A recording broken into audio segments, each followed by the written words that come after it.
My family didn't cry. They didn't argue. They didn't even glance at me. They just stood there for a moment and walked out. No hug, no goodbye.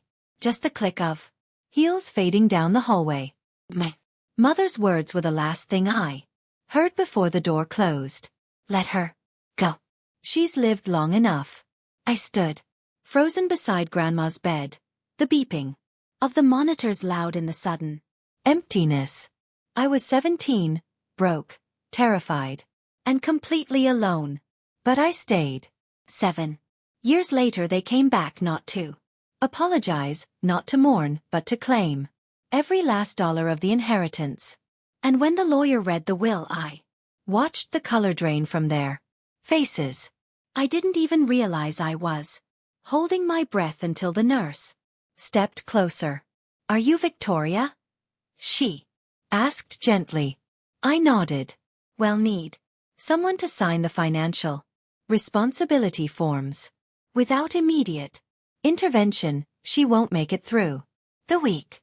Her words felt like a weight pressing on my chest. I was 17. I had a part-time job shelving books at the library, a college savings account I'd scraped together from babysitting and summer shifts at the diner, and a bank balance that could barely cover next month's bus pass. But none of that mattered because the woman lying in that bed wasn't just an old patient.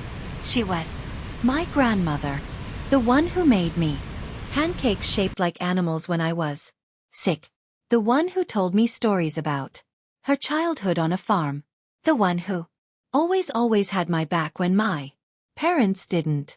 I picked up the pen. My hand was shaking so badly I could barely read the signature line. But I signed anyway. The forms felt like a legal death sentence, except I wasn't letting her die. I walked to the ATM down the hall and withdrew the entire balance of my savings. $114,480. I handed it over at the billing desk, without letting myself think about the years I'd spent earning it. That money was supposed to take me to college. Nah, it would keep Grandma alive. Then I went to the hospital's HR department and begged for a job. Any job. By 6 p.m. I was wearing a janitor's uniform and pushing a mop across the pediatric wing. My plan was simple. Work, pay the bills, and stay with her until she was out of danger. That night, I sat by her bed, long after visiting hours were over. Read aloud from an old paperback I'd found in the waiting room, my voice steady even as my eyes burned from exhaustion. The machines beeped and hissed around us, but she didn't stir. Told her about school, about how I'd been dreaming of studying engineering, about how much I hated the way my mother's voice sounded when she said the word dream, like it was something childish. By the time the nurse told me I had to leave, it was past midnight. Kissed Grandma's hand, whispered, "I'm not going anywhere," and headed back to the supply closet where I kept my cleaning cart. I didn't know if she could hear me. I didn't know if she would survive the week. But I knew one thing. If the rest of my family could abandon her without looking back, then I could do the opposite. I could stay. Grandma didn't wake up for 3 days. Counted each hour by the sound of the monitors, by the nurse's footsteps in the hallway, by the cooling coffee cups I left untouched on the bedside table. On the second night, I fell asleep in the chair, my forehead pressed against her blanket. When I opened my eyes, the morning sun was spilling through the blinds, turning her silver hair into a soft halo. She looked so peaceful, like she was just resting. But I knew the truth. Without the treatments I'd signed for, she wouldn't be here at all. On the third day, a raspy voice broke through my half-dream. "You stayed," I jerked upright. Her eyes were open, glassy but aware, searching my face. "Of course I stayed," I whispered, swallowing the lump in my throat. "Always." Her fingers curled weakly around mine. And for a moment, the machines, the bills, the exhaustion, all of it faded. She was still here. That was enough. From that day on I made a ritual of reading to her every evening. It didn't matter what magazines. From the hospital gift shop, old romance, novels from the library discard bin, even IKEA furniture manuals I found in the break room. I just wanted her to hear my voice. At first she barely responded. Sometimes her eyelids would flutter. Sometimes her hand would twitch. But then one afternoon while I was spoon-feeding her broth, she made a face. Too salty, she croaked. I froze, then laughed so hard I nearly dropped the spoon. That's the first thing you say to me. Critique my cooking? Her lips curved into the smallest smile. You've always been terrible at seasoning. It was the most beautiful complaint I'd ever heard. The days turned into weeks, and little by little, she grew stronger. She could sit up with help then speak 4 longer stretches. Eventually we were walking slow laps around the ward. Her arm hooked through mine, her slippers shuffling against the tile. The doctors called it unexpected progress. Called it love, refusing to let go. Every shift break, I'd rush upstairs to check on her. Every night, I'd leave the pediatric wings smelling of bleach and head straight for her room where she'd be waiting with a tired smile. We didn't talk much about my family. The silence between us was an unspoken agreement. They had chosen their path and we had chosen ours. One evening, as I adjusted her blanket, she squeezed my hand and said, "You're stronger than they'll ever know, Victoria." I didn't feel strong. Felt tired, broke, and stretched so thin I could snap. But looking at her alive and smiling, I realized strength wasn't about feeling invincible. It was about staying even when it hurt. And I was staying. When Grandma was finally cleared to leave the hospital, it wasn't like in the movies. No dramatic music, no balloons, no crowd waiting with open arms. It was just me pushing her wheelchair down the sterile hallway toward the sliding glass doors, a bag of her belongings on my shoulder, and a stack of medical bills tucked inside my backpack like a silent shadow. We didn't have a home to return to. My parents had already reallocated my old bedroom into something else, and I wasn't about to beg them for a couch to sleep on, so I found us a small 1-bedroom apartment above a laundromat.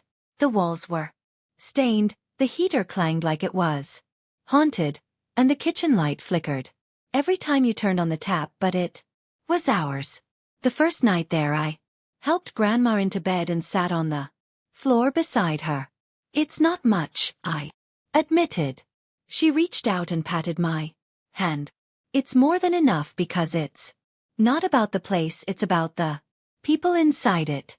During the day I worked split shifts cleaning at the hospital in the mornings, taking odd jobs in the afternoons.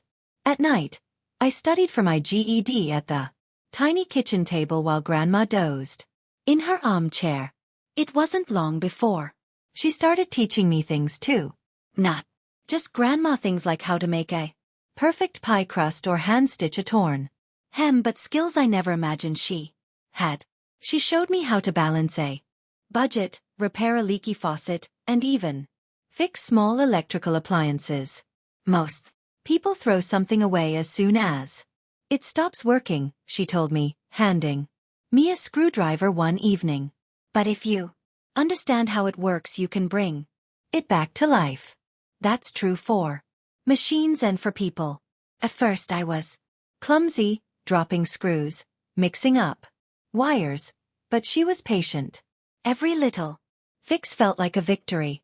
Soon the counter was cluttered with old radios, busted toasters, and second-hand coffee makers people in the building had tossed our way.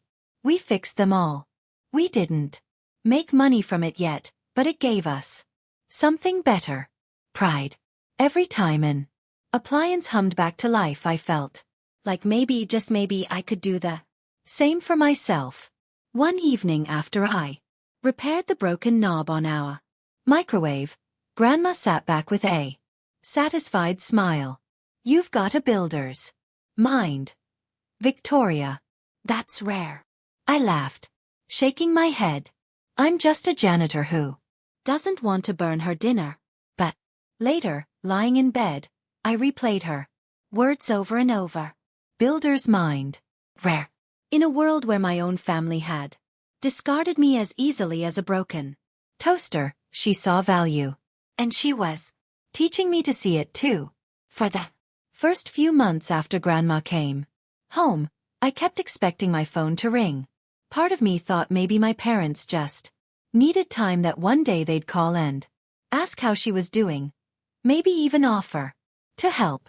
I pictured awkward conversations, maybe even a grudging apology. But that call never came. Instead, I got a notification from the bank. The joint account my mother used to manage had been closed. A week later, my phone service shut off. They removed me from the family plan without warning. No explanation, no conversation, just gone. I stared at the dead phone screen, feeling something inside me splinter. Not because I'd lost their financial help, but because it meant they'd cut the last fragile thread between us. When I told Grandma, she didn't look surprised. She just placed her knitting needles down and said softly, "Some people only know how to love when it's easy. You're not one of those people." The bills piled up faster than I could pay them. I started working double shifts, cleaning hospital floors at night, stocking shelves at a corner store during the day.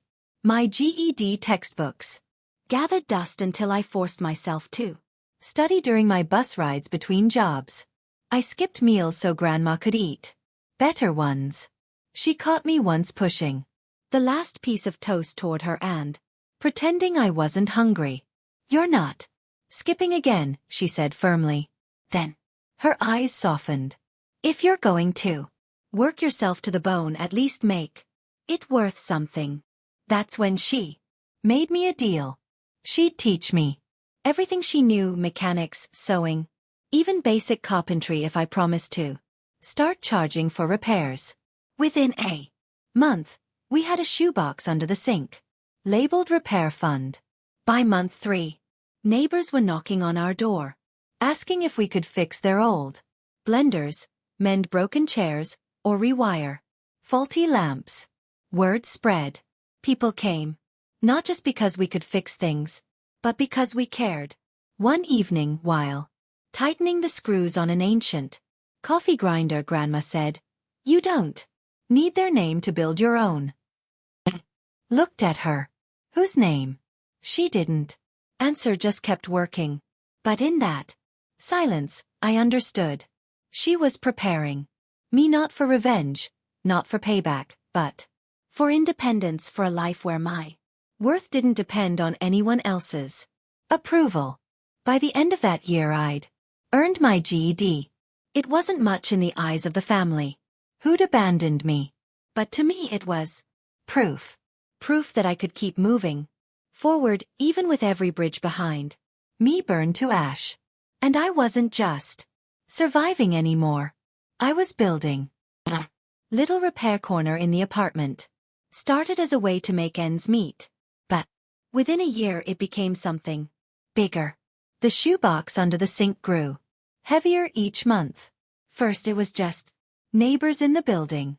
Then people from down the street started showing up, holding busted hairdryers, broken radios, even wobbly dining chairs.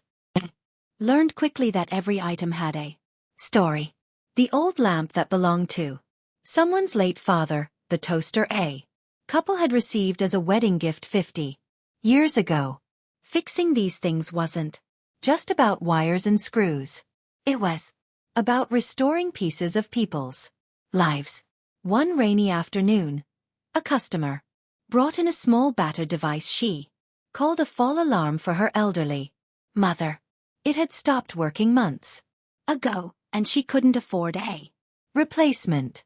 I took it apart on the kitchen table, careful not to lose the tiny screws. Grandma leaned over my shoulder. You know, she said, you could build one of these from scratch. Laughed. Sure, and next I'll be building spaceships. But she was serious. Over the next few weeks we tinkered in every spare moment, researching components online, sketching designs on scrap paper, testing circuits until our fingers smelled faintly of solder. We called it the Safe Step, a simple, affordable, wearable device that could detect a fall and send an alert. It wasn't perfect at first. The first prototype went off every time Grandma sat down too quickly. The second one refused to turn on unless you tapped it with a spoon. But by the third version it worked reliably enough to show the local clinic. They were impressed and ordered 5 units. That was our first official sale. It wasn't a fortune, but it felt like one. We reinvested the money into more materials. Within months we had a small client base, individual families, 2 assisted living facilities and a home healthcare agency. The orders trickled in slowly but steadily. I still worked my hospital cleaning job to cover the bills. But every time I looked at our little production corner in the apartment, I felt a spark of something I hadn't felt in years. Hope. One night, as I was packaging up an order, Grandma said, "You're not just fixing things anymore, Victoria. You're creating them." I smiled, tucking the box into the pile for delivery. Guess we're both builders now. That was the moment I realized we were no longer just surviving. We were making something real, something that could outlast the bitterness my family had left behind. And deep down I knew if they ever found out, they wouldn't come to congratulate me. They'd come for what they thought they were owed. It happened quietly. The way the seasons change. At first I barely noticed the little signs, how Grandma's steps grew slower, how she'd pause in the middle of stirring her tea, as if she'd forgotten what she was doing. She still insisted on winding her sewing machine every morning, still teased me when I burned toast, but there was a heaviness in her movements that scared me. The doctors called it natural decline. I hated those words. She was 89 when she finally admitted she didn't want another hospital stay. "I've had enough beeping machines in my life," she told me, sitting in her favorite chair by the window. "If I go, I want to go here with you." I promised her she would. One Tuesday morning, I came into the living room with 2 mugs of coffee. She was there in her chair, a closed book on her lap, her glasses resting on top. Her hands were still warm when I took them in mine, but I knew she was gone. No monitors, no chaos, just peace. I sat there holding her hand until the sun moved across the floor. I didn't want to call anyone. I didn't want the world to know she'd left. The funeral was small, just the way she'd wanted. No flowers, no speeches, no long processions, just a few neighbors, the director from the clinic who had bought our first Safip devices, and a handful of friends we'd made over the years. I was standing by the churchyard gate thanking people as they left when I heard it. The click of expensive heels on gravel. I turned and there they were. My mother, my uncle, and his wife, my cousin, in a tailored black suit that looked more suited for a boardroom than a burial. They looked around like tourists at someone else's grief, scanning the place as if expecting to find something worth taking home. "Victoria," my mother said warmly, spreading her arms like we were old friends. "You've grown into such a beautiful woman." I didn't move. She tried again. "I know things got complicated back then, but we're still family. And your grandmother, well, she would have wanted us together today." Almost laughed. Almost. Instead, I nodded toward the chapel. She's inside. You have 5 minutes. They didn't stay long enough to make polite faces during the service, long enough to be seen. It was only as the crowd thinned that my mother came back to me, that familiar tight smile on her face. So, she said lightly about the estate. We assume there's a will. Your grandmother wasn't careless. I met her gaze, my voice steady. There is. And for the first time in years, I felt the faintest shadow of the storm that was coming. The next morning, I arrived at the law office 15 minutes early. Not because I was nervous, but because I'd been ready for this moment. 4 years. Mr. Hollis, Grandma's attorney, greeted me with his usual quiet professionalism. He'd known her since the early days of Sophie back when we were still soldering wires at the kitchen table. The conference room smelled faintly of polished wood and paper. At the center of the table sat a sealed envelope and a small cedar box. Grandma had given me months before, telling me not to open it until this day. At exactly 10 o'clock, the door swung open. My mother walked in first, heels too sharp for her words. My uncle and his wife followed, their faces set like they were walking into a business negotiation. My cousin slid into the chair across from me, smirking like he'd already spent the inheritance. No one said hello. Mr. Hollis cleared his throat. This is the last will and testament of Margaret Hale, signed and notarized on her 88th birthday. He turned to me. Victoria, would you please open the box? I lifted the lid. Inside was Grandma's gold locket, worn smooth from decades of use. Beneath it lay a USB drive and a folded note. Mr. Hollis plugged the drive into a small monitor. The screen lit up with her face, older, softer, but with the same steady gaze she'd always given me. If you're hearing this, she began, I've already left this world. And if the people I expect are in this room, well, I'm not surprised. My mother shifted in her seat. My cousin stared at the ceiling. I'll make this simple, Grandma continued. I leave the entirety of my estate, my shares and safe step, my personal accounts, my home and all intellectual property to my granddaughter, Victoria Hale. Everything. For a moment. Silence. Then, the explosion. This isn't legal, my mother snapped. She was with you every day. Who knows what you told her to turn her against us? Mr. Hollis held up a document. Mrs. Hale underwent a cognitive evaluation 2 weeks before recording this message. Full capacity. Confirmed. No coercion, no revision needed. My cousin leaned forward. She was a janitor. She lived off Grandma. This is theft. On the screen, Grandma's voice cut through their outrage as if she'd anticipated every word. To those who say she took from me, I say this. She gave me 7 more years. She gave me mornings with sunlight and coffee. She gave me meaning. You gave me silence. You walked away. She stayed. My uncle's jaw tightened. My mother's face went pale. Mr. Hollis closed the folder with finality. There are no alternate beneficiaries. A no contest clause is in place.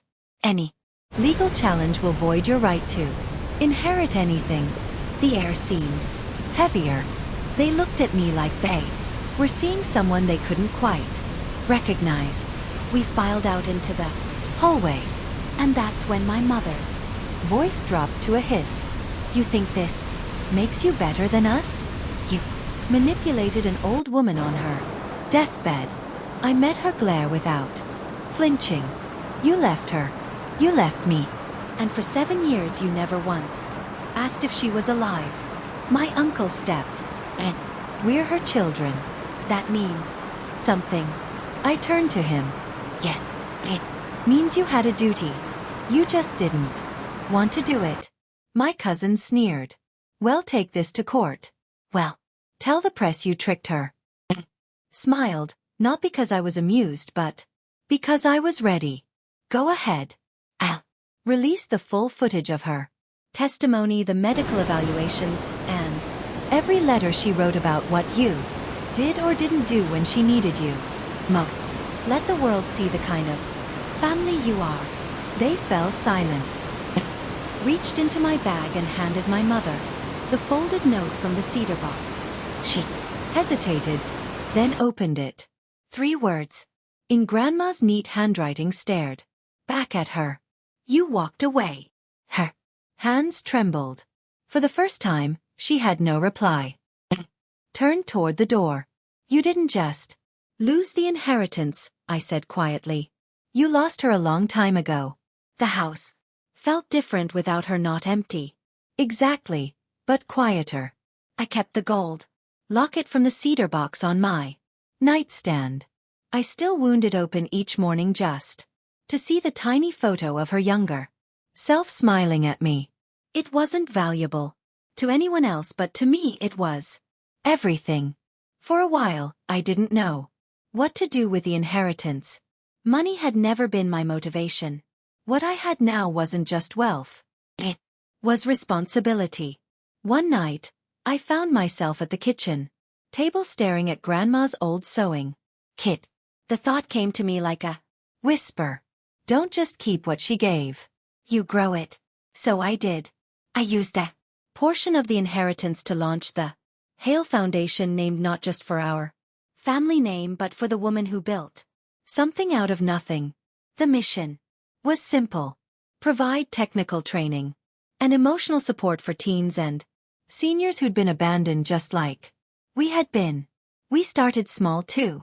Laptops, a workbench, and a rented room in the back of a community center. But the day our first student fixed her own basic fall sensor and grinned like she'd just discovered magic, I felt something click deep in my chest. That was Grandma living on. A year later we had our first permanent workshop. By year 5, one of our scholarship recipients became a lead engineer at SafeStep. She invited me to her graduation and told me I never had a real family, but you made me feel like I mattered. I gave her Grandma's favorite screwdriver, the one she always said fixed more than just machines. You do matter, I told her.